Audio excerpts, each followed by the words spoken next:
Bonjour et bienvenue à tous.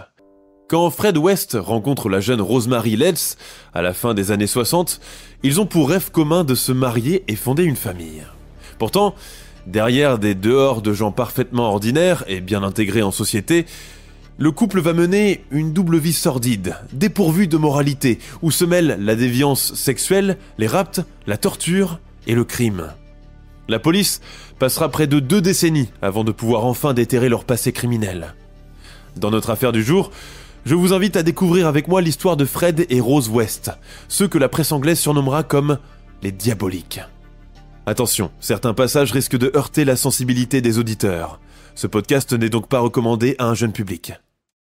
Février 1994, Gloucester, Royaume-Uni.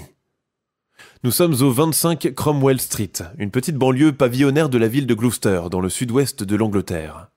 Depuis tôt le matin, les voitures de police et les ambulances arrivent en cortège. Le secteur est bouclé et les voisins sont là, bouleversés par ce qu'ils voient et ce qu'ils entendent. Des cadavres ont été trouvés dans le jardin de l'une des maisons. La nouvelle a l'effet d'une bombe à Cromwell Street, d'autant plus que la maison perquisitionnée appartient à un couple très comme il faut, Fred et Rose West. Des gens très appréciés par ici. Elle est femme au foyer, lui, ouvrier en bâtiment. Depuis qu'ils vivent ici, leurs voisins savent juste qu'ils sont parents de 10 enfants, que lui travaille dur pour subvenir à leurs besoins, et qu'elle est une femme très sympathique, très aimante, une mère exemplaire. Les voir partir tous les deux sous bonne escorte, tête baissée et mains menottées, montant séparément dans 2 voitures de police, choque considérablement toute la communauté. Pourtant, l'histoire glaçante de Fred et Rose West ne commence pas en ce mois de février 1994, mais bien des années auparavant. Une histoire extrêmement choquante et hors du commun, et je vais vous la raconter aujourd'hui. Pour cela, un retour en arrière s'impose. Frederick West, dit Fred, est né en 1941 dans une famille modeste de Hertfordshire. Il grandit dans un environnement rural, entouré d'une ribambelle de frères et sœurs, marqué par une pauvreté extrême. En ces temps de guerre, la vie de la famille West et ses semblables ressemble à un cauchemar. Les passages des bombardiers de la Wehrmacht sillonnant le ciel, le rationnement alimentaire, l'absence de médicaments et de produits de base sont le quotidien de ces pauvres gens. La campagne anglaise n'a jamais été aussi grise et aussi désolée qu'en ces temps-là. Dans la ferme des West, les enfants sont tous déscolarisés et aident au labeur. Le père, Stephen, est un homme brutal et dominant, et sa femme, Daisy, est une mégère de la pire espèce. Famille dysfonctionnelle par excellence, à une époque où ce terme n'existe pas encore, les parents West sont surtout des gens dépourvus de morale. À l'abri des regards, dans cette ferme isolée loin de tout, ils agissent en parfaits tyrans domestiques, des geôliers plus que des parents. Très jeunes, Fred West et ses frères et sœurs sont exposés à des comportements anormaux. Leur père apprend aux garçons à pratiquer l'inceste avec leurs sœurs, prétextant que c'est une chose tout à fait naturelle et une bonne initiation quand elles se marieront. Mais ce n'est pas tout. De ses 4 à ses 15 ans, Fred est aussi agressé sexuellement par sa mère. C'est d'ailleurs par elle qu'il se fait dépuceler. Grandir dans un tel foyer, dépourvu de sécurité, sans valeur et sans repère, où la notion du bien et du mal n'existe pas, marque le jeune garçon à long terme. L'adolescence de Fred est une longue succession de coups durs. Lorsqu'il ne travaille pas à la ferme, il passe son temps à traîner dans les rues, où il se livre à des petits actes de délinquance, ce qui lui vaut d'être arrêté plusieurs fois bien avant qu'il n'atteigne sa majorité. Mais un autre événement va venir bouleverser sa vie. Il a 17 ans lorsqu'il est victime d'un grave accident de moto qui le laisse dans le coma pendant plusieurs semaines. L'accident le laisse avec des séquelles physiques, notamment des cicatrices visibles et une démarche bancale. Les séquelles psychologiques, elles, seront plus graves encore, bien que tout à fait invisibles. Mais au fil du temps, Fred devient lunatique, incohérent, sujet à des explosions de colère aussi violentes qu'imprévisibles. À l'âge où il commence à découvrir les femmes, il les déteste déjà, et la vision qu'il en a est très dérangeante. Pour lui, il est impossible de nouer une relation amoureuse saine et aimante. Toutefois, il est obsédé par le sexe. Avec l'avènement et la démocratisation des magazines pornographiques, le jeune homme collectionne les photos mettant en scène les pratiques libertines. Dans l'Angleterre post-guerre, en plein remaniement économique, tout est à reconstruire. Doué en travail manuel, résistant et fort des années passées à charbonner dans la ferme familiale, Fred trouve un emploi de maçon à Bristol et s'en va s'installer là-bas. Mais là encore, les ennuis ne sont jamais loin. Accusé d'avoir violé une adolescente de 13 ans, il parvient à se tirer d'affaire grâce à son avocat qui le déclare épileptique. Il est évident que malgré son jeune âge, il a déjà acquis une réputation de prédateur sexuel et rempli son casier judiciaire. Cet incident lui vaut d'être renvoyé de son travail et il doit à nouveau changer de lieu. Gloucester, 1967. La fin des années 60 marque un véritable tournant historique. L'Angleterre, qui se libère doucement de son carcan traditionnel, s'apprête à plonger dans la révolution culturelle des années 70, ainsi que les soulèvements sociaux qui marqueront négativement la période Thatcher par la suite. Cela fait 3 ans que Fred West a quitté l'Écosse pour rentrer chez lui. Depuis quelques mois, il travaille sur le chantier d'un nouveau centre commercial en tant qu'ouvrier en bâtiment. Le soir, il se rend seul au pub pour boire des bières et reluquer les filles qui viennent s'attabler au comptoir. Les faces rougies par l'alcool des pères de famille, tous ouvriers comme lui, se gargarisant de bière tiède et rôtant sans gêne, le dégoûtent et lui rappellent amèrement sa condition. Il les observe à la dérobée, comparant leurs résultats des courses de chiens, montrant fièrement leurs tickets tachés de sauce et de gras, avant de se mettre à commenter le match de football à la télévision, dans un fracas de voix forte, où détonne l'accent cockney, l'accent parlé par la classe prolétaire anglaise. Tôt le lendemain matin, après avoir avalé une tasse de thé et s'être rincé le visage dans l'évier de la cuisine, il récupère sa sacoche, enfile son manteau et prend le chemin de l'arrêt de bus pour se rendre à son chantier. En ce mois de mars, la ville est plongée dans un épais brouillard, frais et humide. Le bus arrive, Fred monte, montre sa carte de transport au chauffeur et va s'installer dans un siège vide. Il y a une bonne demi-heure de route avant d'arriver à son chantier. Autour, certains passagers somnolent, d'autres lisent le journal ou tirent nonchalamment sur leurs cigarettes. Tous prennent le chemin des chantiers et des usines. C'est à ce moment que Fred aperçoit une petite jeune fille assise dans la rangée opposée à la sienne. Elle est toute seule. Téméraire, il se lève et va l'aborder. « Bonjour Miss, puis-je m'asseoir à côté ?» La fille marmonne quelque chose et fait signe de « oui » avec la tête. Fred allonge ses longues jambes et passe par-dessus la dame pour s'installer côté fenêtre. Il lui sourit. Elle détourne les yeux, intimidée. Une sainte Nitouche, probablement une catholique, pense-t-il, en la reluquant de haut en bas sans aucune gêne. Cheveux très noirs, gros verres de lunettes, petite bouille ronde, yeux tristes de la même couleur que ses cheveux, elle porte un manteau en jacquard boutonné, une écharpe jaune, et serre un sac en cuir contre sa poitrine. « Quel est votre nom ?» demande Fred avec sollicitude.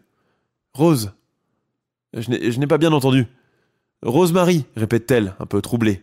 « Moi, c'est Fred West. Enchanté de vous connaître, Rose, » dit-il avec assurance en arborant un large sourire. Elle ne rougit pas, finit par esquisser un petit sourire et le regarder en face. Oh, il n'est pas beau, il est même très laid avec ses cheveux crépus, ses pommettes saillantes, ses yeux bridés, son large nez et sa dentition mal soignée. Et puis, toutes ces balafres sur le visage. C'est sûr qu'il a déjà fait de la prison par le passé. Fred remarque le regard insistant de Rose sur ses cicatrices. Alors, il passe sa main sur sa joue et déclare d'un air faussement détaché « Oh, ça, j'ai eu un accident de moto quand j'étais plus jeune. C'est un souvenir de mes points de suture. » La passagère dit un « Je suis désolé » à peine audible, puis se met à regarder le bout de ses chaussures. Pourtant, malgré sa laideur physique et ses cicatrices, il dégage une certaine énergie séductrice, un certain charme dans sa façon de s'exprimer qui ne la laisse pas indifférente, comme toutes celles qui l'ont fréquenté avant. « Cheltenham, prochain arrêt !» annonce la voix préenregistrée. « Je vais descendre ici, dit-il. Laissez-moi vous voir encore demain, d'accord ?» Les yeux noirs encerclés de gros verres lui lancent un regard fixe et brillant. « D'accord, » répond Rose avec assurance. Lorsqu'ils se sont rencontrés dans ce bus, c'était un accident qui ne demandait qu'à se produire, une tempête parfaite. Ceci est un extrait de la biographie de Rose West. « Nous serons toujours ensemble. Je veux que tu viennes vivre avec moi, » lui dit Fred lors de leur premier rendez-vous. Rose est beaucoup plus jeune que lui, elle n'a que 15 ans, tandis que lui en a 27. Rosemary Pauline Letts vient au monde le 29 novembre 1953 à Northampton. Elle est la 5e enfant d'un couple d'ouvriers. Son père, William, est un homme violent et mentalement instable, souffrant d'une grave forme de schizophrénie. Il brutalise régulièrement ses enfants et sa femme, créant un climat de terreur dans la maison. À l'instar de l'homme qui la courtise, Rose grandit dans un environnement toxique, au sein d'une famille dysfonctionnelle et renfermée sur elle-même, où l'inceste est toléré, et où le seuil de la moralité a depuis longtemps été franchi. Dès son plus jeune âge, elle est régulièrement violée par son père et son oncle. Sa mère, une femme craintive et émotionnellement absente, ne fait rien pour la protéger et préfère fermer les yeux sur ses agissements plutôt que de les empêcher.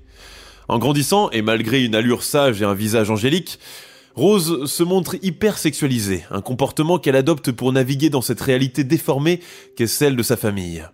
Elle a surtout appris à considérer comme tout à fait normaux des actes qui ne le sont pas. Entre elle et Fred West, l'attraction est immédiate. Leur enfance malheureuse et perturbée, leurs familles anormales, leur parcours chaotique contribuent énormément à cette proximité émotionnelle. Habitué à toujours obtenir ce qu'il désire, Fred n'a aucun mal à convaincre l'adolescente de l'épouser, et ce, même si elle n'a pas l'âge légal pour le faire. En 1970, un an après leur première rencontre, le couple s'installe dans une petite maison de la banlieue de Gloucester, plus précisément au 25 Cromwell Street. Parallèlement, Fred récupère sa belle-fille, Charmaine, pour qu'elle vienne vivre avec eux. Rose accepte l'arrivée de la fillette, sans répliquer. Elle-même attend un heureux événement. Mais il faut bien avouer que derrière les murs de cette maison, il se passe des choses bien étranges. Tout dans la vie du couple repose uniquement sur le sexe, et rien d'autre. Fred, qui joue les Pygmalions avec sa petite épouse, ne tarde pas à comprendre que sa préférence pour les pratiques sexuelles violentes et déviantes ne la choque pas, bien au contraire. Bien qu'initialement influencée par son mari, Rose se révèle rapidement être tout aussi lubrique et libertine que lui, devenant rapidement une partenaire sexuelle active et enthousiaste. Leur relation se transforme en une sorte de partenariat sadique, où chacun alimente les pulsions de l'autre. Dans des cas comme celui-ci, il est difficile de parler d'amour. La naissance d'une petite fille prénommée Heather, en 1971, n'altère en rien leur dynamique toxique. 7 ou 8 autres enfants naissent par la suite, dont les plus connus seront 2 autres filles, May et Louise, et un garçon Stephen. Toutefois, il est impossible de connaître le nombre exact des enfants du couple, tant ils sont nombreux, et même parfois biraciaux, comme c'est le cas des 2 petits garçons métis que Rose West aurait eu avec un homme jamaïcain. Rose, qui a grandi dans une famille où les valeurs sont complètement chamboulées, reproduit le même schéma avec celle qu'elle a fondée avec Fred. Son enfance et sa jeunesse, marquées par un certain cloisonnement et les abus sexuels à répétition, font qu'elle n'a ni l'aptitude ni les outils nécessaires pour s'intégrer en société. Et c'est justement sur cette base que les enfants du couple vont grandir, ou plutôt souffrir le martyre, dans le plus grand des secrets. Élevés de façon extrêmement stricte, ils se voient confier des tâches ménagères dès l'âge de 4 ou 5 ans, et sont régulièrement battus par leur mère, qui trouve toujours un prétexte pour les punir. Parfois, c'est Fred qui est chargé de les corriger à tour de rôle, avec sa ceinture. Cette violence injustifiée fait que les enfants West ne développent aucune forme de proximité avec leurs parents, et se contentent uniquement de les satisfaire par peur de remontrance. Malgré la violence omniprésente dans la maison, Fred et Rose parviennent à maintenir une apparence de normalité dès qu'ils mettent un pied dehors. Rien, au premier abord, ne semble distinguer ce couple des autres. Ils élèvent leurs enfants, organisent des barbecues dans le jardin et des goûters d'anniversaire, et interagissent avec leurs voisins sans éveiller de soupçons. Fred, en particulier, essaie toujours de se faire aimer par les gens, de manière assez fausse et maladroite. Il rit, prend les choses avec légèreté, sans jamais réussir à être convaincant. Quand il remarque que son interlocuteur n'est pas impressionné par son attitude, il cesse aussitôt la comédie, se replie sur lui-même, et montre le côté véritable de sa personnalité, un côté mauvais et sombre. Son stratagème est pourtant couronné de succès auprès de certaines femmes en manque affectif et n'ayant pas confiance en elles. West se contente de leur sourire et les complimenter sur leur tenue pour qu'elles tombent dans le piège. En janvier 1972, Fred est pris en flagrant délit de vol dans un magasin de lingerie féminine et est condamné à 3 mois de prison. Restée seule avec son nouveau-né et la petite Charmaine, âgée de 8 ans, Rose devient de plus en plus irritée par la présence de cette dernière. L'enfant est battu régulièrement par sa belle-mère, affamé et obligé de dormir à même le sol dans la cuisine, en plein hiver. Mais la cruauté de Rose West, pourtant nouvellement maman, ne se limite pas à cela. Elle finit par étrangler la fillette et dissimuler son corps dans le sous-sol de la maison. Lorsque Fred est libéré, elle lui avoue ce qui s'est passé. Sans dire un mot, il déplace le cadavre dans une trappe située dans le jardin. L'assassinat de la petite Charmaine va faire basculer la vie des West de façon tout à fait monstrueuse. Au début des années 80, le couple passe à la vitesse supérieure. Cela commence quand Fred propose à sa femme de se prostituer en sa présence, pour assouvir ses pulsions voyeuristes. C'est dans leur maison de Cromwell Street que le couple commence à commettre ses premiers meurtres en binôme. Et si on proposait à des filles de les héberger gratuitement contre du babysitting, par exemple, suggère Rose. Ensemble, ils dressent avec une efficacité macabre tous les détails de la marche à suivre pour piéger les futures candidates. Un mode opératoire sinistre, consistant à attirer des jeunes femmes, souvent en les hébergeant chez eux, pour ensuite les torturer, les agresser sexuellement et les tuer. Les futures victimes appartiennent pour la plupart à la classe laborieuse et viennent de familles dysfonctionnelles, des jeunes femmes ayant fugué d'un foyer d'accueil ou de chez leurs parents, des filles qui n'ont nulle part où donner de la tête, sans le sou, complètement paumées et vulnérables, des cibles idéales.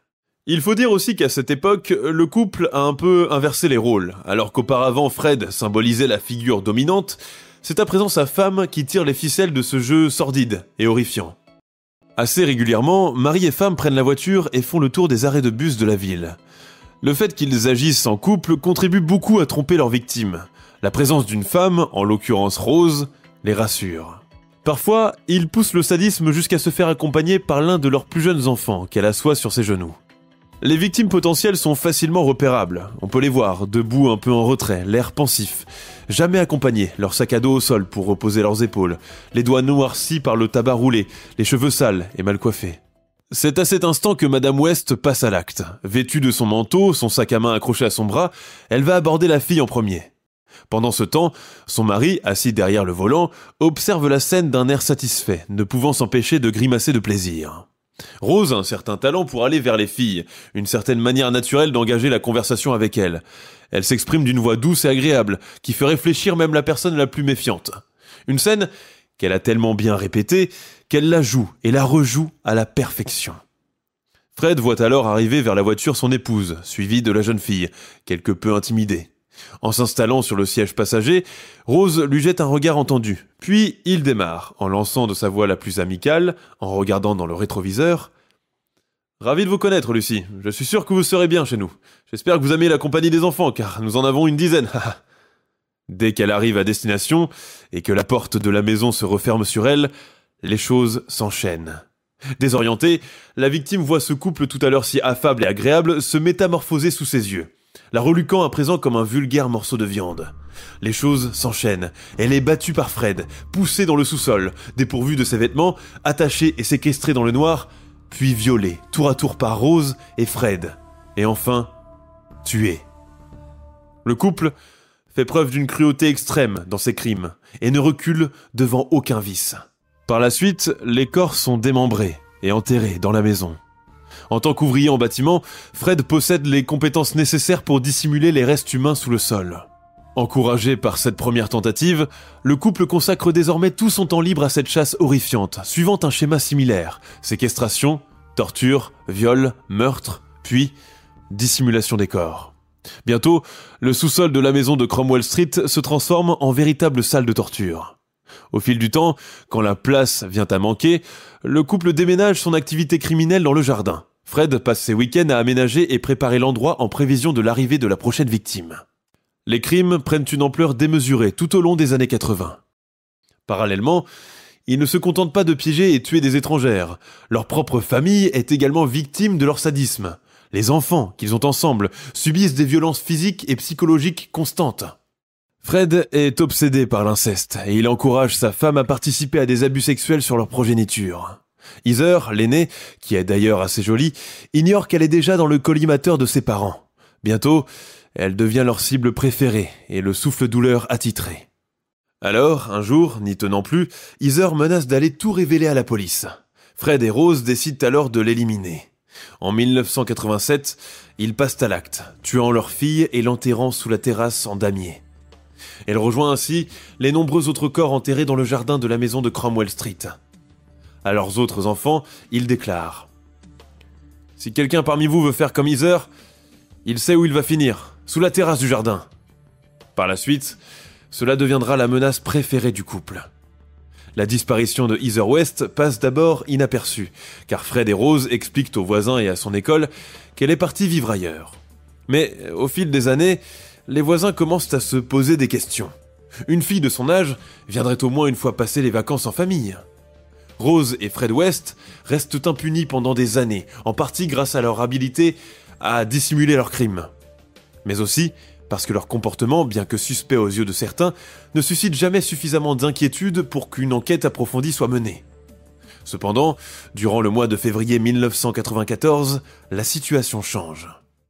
Cela se produit quand l'une des filles du couple, Louise, âgée de 13 ans, se confie à une amie de l'école en lui racontant les abus qu'elle subit à la maison.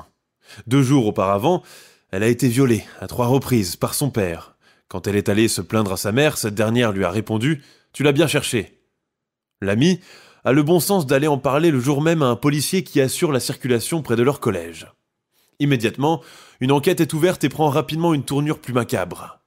Le 24 février 1994, parallèlement aux déclarations de la petite Louise, une autre enquête est ouverte au sujet de sa sœur aînée, Heather, disparue mystérieusement depuis 1987. Interrogé sur le sujet, Fred déclare qu'il n'a rien à se reprocher. « J'ignore où elle est passée. Quand sa mère et moi avons découvert qu'elle était lesbienne, elle a décidé de se barrer à l'étranger avec sa petite copine. Depuis, nous n'avons plus de nouvelles. Ma femme n'en ferme pas l'œil de la nuit. » Âgée de 16 ans au moment des faits, Heather ne possédait pas de passeport pour pouvoir quitter le territoire britannique. L'attitude désolée surjouée de Fred et le silence puis les regards insidieux de sa femme laissent une mauvaise impression sur les policiers qui se mettent à les soupçonner d'avoir assassiné leur fille. 2 jours plus tard, la police de Gloucester obtient un mandat de perquisition pour fouiller le jardin. « Oui, vous pouvez fouiller, messieurs, à condition de tout remettre en ordre quand vous partirez », déclare le tortionnaire, à court d'arguments. Durant 5 jours, la police creuse dans différents points du domicile. Dans la cave et le jardin, à 1,50 m sous terre, les policiers trouvent des preuves accablantes, confirmant ainsi ce que beaucoup soupçonnent depuis longtemps. Fred et Rose sont des tueurs en série. La découverte est un ensemble hétéroclite de restes humains, pour la plupart des ossements, vieux de 20 ans. Lors du dernier jour des fouilles, un total de 12 corps est découvert dans et autour de la maison des West. Plus tard, d'autres restes humains seront également découverts dans des endroits où Fred avait vécu par le passé. La nouvelle se répand et plonge les habitants de Cromwell Street dans un état de choc épouvantable. Cela s'est passé près de chez eux et personne n'a jamais rien vu. Fred a toujours été considéré comme un homme affable, accessible et très serviable avec ses voisins. Rose, un véritable ange, si gentille avec les enfants, si adorable, si prévenante. Le défilé des ambulances emmenant les brancards à la morgue est une vision d'horreur. Certains restes humains datent du début des années 70, soit la période où le couple venait de s'installer dans le quartier. À cette époque, près de 10 000 femmes étaient portées disparues dans toute la Grande-Bretagne. Les policiers s'apprêtent à entamer un véritable travail de fourmi pour savoir si parmi ces 10 000 disparus figurent des victimes du couple West. Du côté des légistes, c'est une autre paire de manches.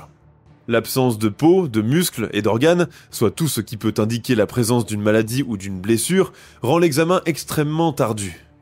Le fait que les corps soient restés sous terre durant 2 décennies pour la plupart rend difficile le décèlement des causes de la mort. Le seul moyen d'obtenir des réponses reste l'examen des dossiers dentaires. C'est ainsi qu'ils parviennent à isoler plusieurs profils de victimes, dont Alison Chambers, tuée par Fred West en août 1979 alors qu'elle n'avait que 16 ans, Linda Goose, fille au père et ancienne locataire du couple. Sa mère racontera plus tard qu'en allant un jour toquer à la porte des West pour avoir des nouvelles de sa fille, Rose l'a accueillie sur le pas de la porte et lui a déclaré ne pas savoir où était Linda. Quand la maman a jeté un regard sur ses pieds, elle a remarqué qu'elle portait les pantoufles de sa fille. Shirley Robinson, une jeune femme enceinte de Fred au moment de sa disparition. Lucy Partington, une étudiante de 21 ans, enlevée alors qu'elle attendait un bus pour rentrer chez elle. Parmi les autostoppeuses, on peut citer Carol Ann Cooper, Teresa Siegenthaler et Juanita Mott. Les restes de Heather, disparus depuis 1987, sont également dans la liste. Accusé par les preuves, Fred est arrêté fin février 1994 et Rose 2 mois plus tard, le 20 avril. Tous les deux sont placés en détention provisoire. Rose, qui a auparavant demandé une remise en liberté sous caution, voit sa requête rejetée et elle est conduite à la prison de Pucklechurch, dans le quartier à sécurité maximale réservé aux détenus dangereux. Le 25 avril, elle avoue le viol et le meurtre de Linda Goose. Lors de ses interrogatoires, Fred fait preuve d'une attitude étrange, parfois charmeur, parfois blagueur, sans réussir toutefois à émouvoir l'inspecteur Léo Gotley, qui l'interroge. Alors, il passe aux aveux et se déclare prêt à assumer seul l'entière responsabilité des crimes. Il tente ainsi de protéger Rose, affirmant qu'elle n'a rien à voir avec les meurtres. « J'ai assassiné Anne McFall, mon ancienne maîtresse quand j'étais encore à Glasgow, mais aussi mon ex-compagne, Catherine Costello, la mère de ma fille. J'ai enterré leur corps dans un champ à Muchmarkel, non loin de la ferme de Hertfordshire, où j'ai grandi. » Mais le récit de Fred West change sans arrêt. Il admet d'abord, puis renie les crimes, avant de déclarer que toutes les morts étaient accidentelles et demande à être inculpé pour homicide involontaire. Rose se rétracte aussi, et bien qu'ayant avoué le meurtre de Linda Goose, elle nie à présent toute implication, bien que les preuves contre elle se soient accumulées. Elle fait preuve d'une attitude froide et imperturbable. La seule fois où elle craque, c'est quand le policier qui l'interroge évoque sa fille, Heather. Rose éclate en sanglots et pleure pendant des heures. Elle restera sur ses positions, tout au long du procès, jetant toute la responsabilité sur son mari et partenaire de crime. Le 30 juin 1994, le couple est transféré devant le parquet de Gloucestershire. C'est la première fois qu'ils se revoient depuis leur arrestation. Fred est accusé de 12 meurtres et Rose de 9. Durant leur procès, l'un des plus spectaculaires et le plus suivi de l'histoire de la Grande-Bretagne moderne, Fred West fait plusieurs tentatives pour tenter de toucher la main de Rose, en vain. Elle, de son côté, préfère désormais endosser le rôle de la maman éplorée qui a perdu sa fille bien-aimée, assassinée par son monstre de mari. C'est ainsi que la presse anglaise la dépeint à cette époque comme une Mater Dolorosa, prête à se repentir. Leur verdict, réclusion criminelle à perpétuité sans possibilité de libération conditionnelle, est prévisible, même si la foule à l'extérieur du tribunal hurle à l'unisson « à mort ». Le 1er janvier 1995, Fred West est découvert mort dans sa cellule. Profitant du relâchement de la surveillance anti-suicide, il a confectionné une corde à partir d'un drap qu'il a volé dans un sac à linge de la prison. Il laisse une lettre d'adieu avec le dessin d'une pierre tombale. À la mémoire de Frederick West, repose en paix là où aucune ombre ne tombe. En parfaite paix, il attend Rose, sa femme bien-aimée. Rose West purge toujours sa peine à la prison de haute sécurité de Pucklechurch. Elle a aujourd'hui 71 ans. L'histoire des diaboliques de Gloucester est à la fois difficile à cerner, horrifiante et dramatique. Il est évident que tous les deux étaient clairement psychopathes, avec une absence totale d'empathie. Leur dynamique de couple était particulièrement perverse. Fred semblait dominer Rose au début, mais au fil du temps, elle est devenue une figure aussi violente que lui, si ce n'est plus.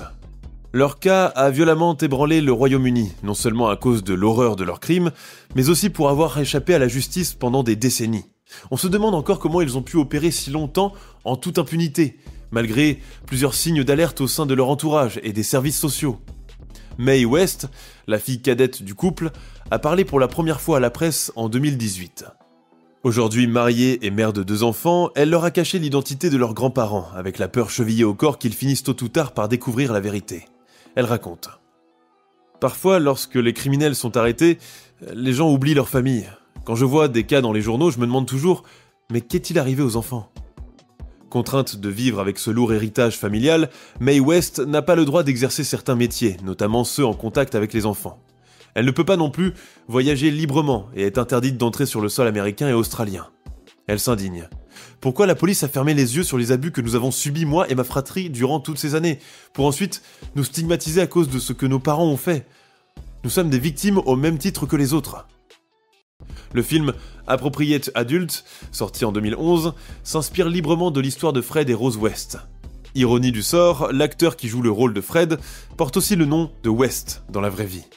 La maison du 25 Cromwell Street, surnommée dans la presse britannique la maison de l'horreur, a été entièrement démolie en octobre 1996 et son mobilier détruit pour effacer l'horreur du lieu de la mémoire collective. Depuis, le site a été réaménagé en voie publique. Nous sommes à la fin de notre émission du jour. N'hésitez pas à écouter les autres émissions du podcast et à prendre 5 secondes pour nous laisser un 5 étoiles sur Apple Podcast. C'est vraiment très important pour nous. Vous pouvez aussi vous abonner pour ne pas rater les prochains épisodes et nous suivre sur Facebook pour nous en proposer de nouveaux. Merci et à bientôt.